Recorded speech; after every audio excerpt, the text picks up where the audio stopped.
Ya, ini adalah pertanyaan umum yang sering ditanyakan. Metaverse itu adalah sebuah bisnis berskala global yang mana pengembangan proyek Lado Oktanikop yang mengembangkan ekosistem blockchain. Nah, di sini ada produknya. Produknya adalah matrix system yang kita beli dalam bentuk label. Pembelian itu tergantung kemampuan masing-masing. Apa gunanya membeli matrix system? Matrix sistem dibeli adalah tujuannya adalah untuk alat bisnis. Alat bisnis yang mana tertanam di teknologi blockchain sehingga dia permanen. Nah, ketika kita membeli label program matrix system, kita bisa memasarkan kembali dengan bonus 100% atau penjualan langsung. Seperti itu. Nah, artinya ada produk yang jelas bahwa di sini ada matrix system label yang mana ada di dalam blockchain Polygon.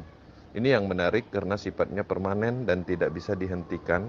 Program yang kita beli akan selamanya ada, sehingga kita bisa melakukan pemasaran bisnis matrix system ini selamanya. Ya, setelah kita menjelaskan apa itu metaverse, metaverse adalah pemasaran matrix system, pertanyaan akan muncul, apa gunanya membeli matrix label yang ada di metaverse? Pasti ada gunanya. Itu adalah alat untuk bisnis yang bisa dipasarkan kembali. Setiap orang membeli label matrix pastinya mendapatkan label-label kosong untuk dipasarkan kembali kepada orang lain, sehingga ketika orang membeli kita dapat bonus 100%.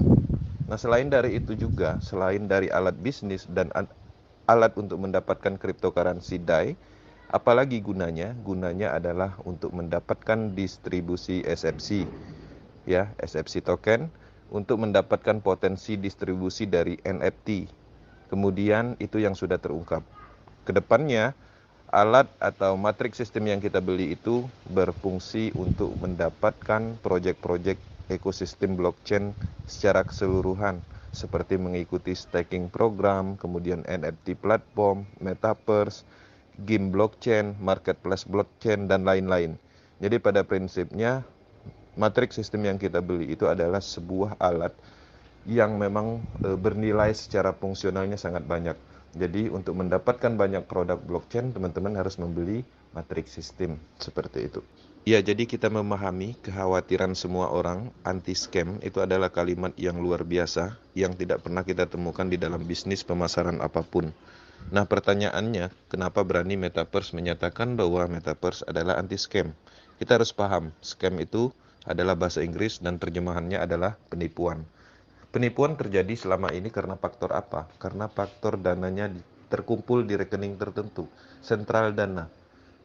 Apa salah satunya? Misalnya adalah tidak ada pembayaran di dalam bisnis tersebut, dananya dilarikan ownernya, atau mungkin disalahgunakan.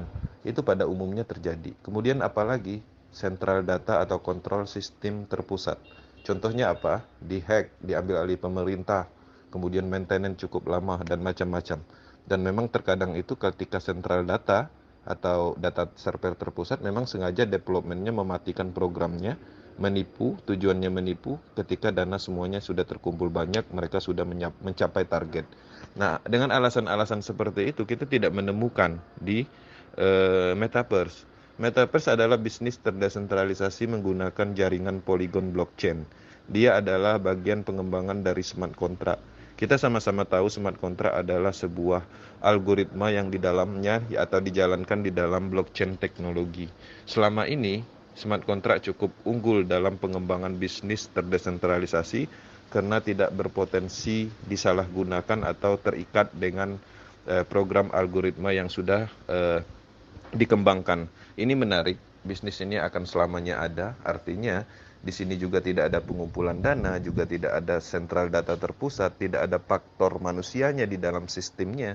Faktor manusia kita sama-sama tahu adalah hal yang paling banyak yang membuat masalah di dalam bisnis pemasaran. Di sini juga tidak ada admin apapun, semuanya berjalan dengan sendirinya menggunakan teknologi blockchain.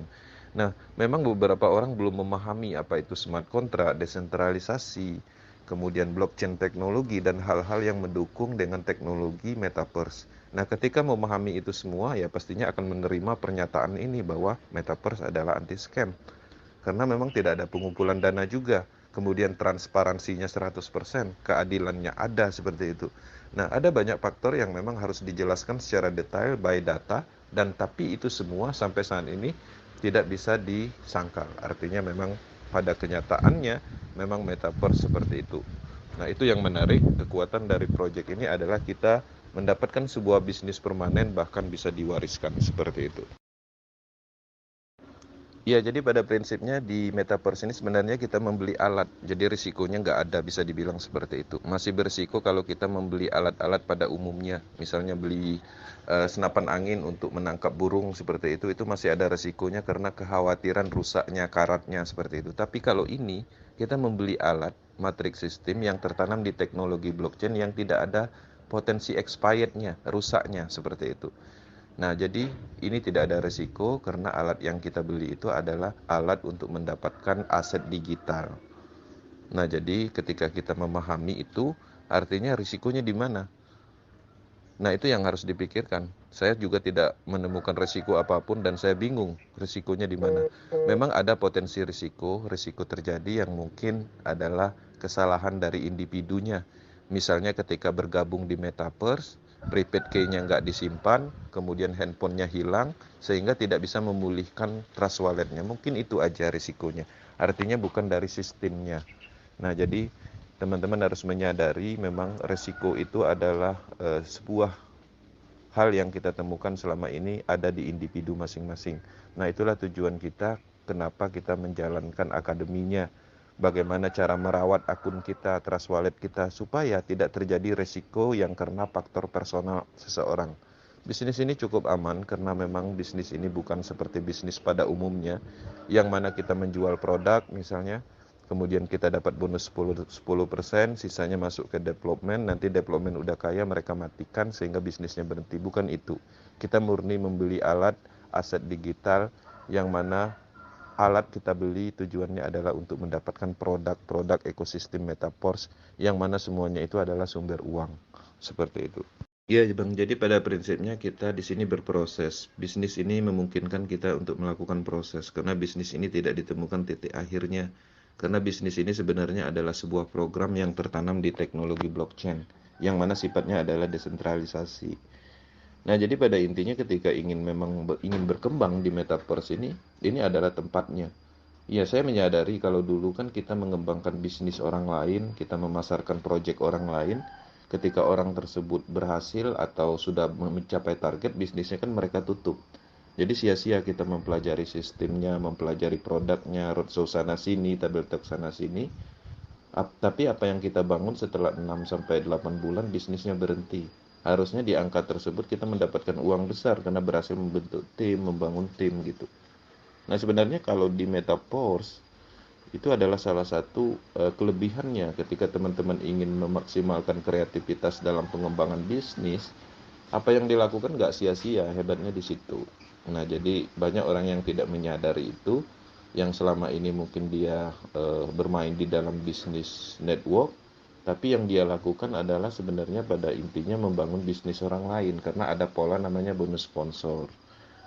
Nah, sisanya dananya kemana? Dananya dikirim ke sentral tertentu. Artinya sentral tertentu mengumpulkan dana, mendapatkan keuntungan dari hasil kerja kita. Nah, di sini ini adalah bisnis individu, ya, bisnis owner. Artinya sebenarnya Lado Oktanikop itu hanya membuat sebuah program alat berserta produknya yang mana semua orang berhak untuk mengembangkan bisnis tersebut untuk bisnis mereka sendiri. Polanya hanya itu. Nah, jadi nggak ada masalah. Yang penting ada keyakinan di dalam bisnis ini. Berproses aja. Berproses aja dalam hal melakukan. Nggak usah semaksimal apa yang kita bisa lakukan dulu. Karena proses itu akan berjalan seiring dengan waktunya. Seperti itu. Satu hal yang perlu diketahui ketika abang ingin berbisnis, ini sebenarnya tempatnya. Tapi kalau untuk investasi, ya mungkin bisa di sini, tapi di sisi lain tidak secepat ketika kita melakukan bisnis.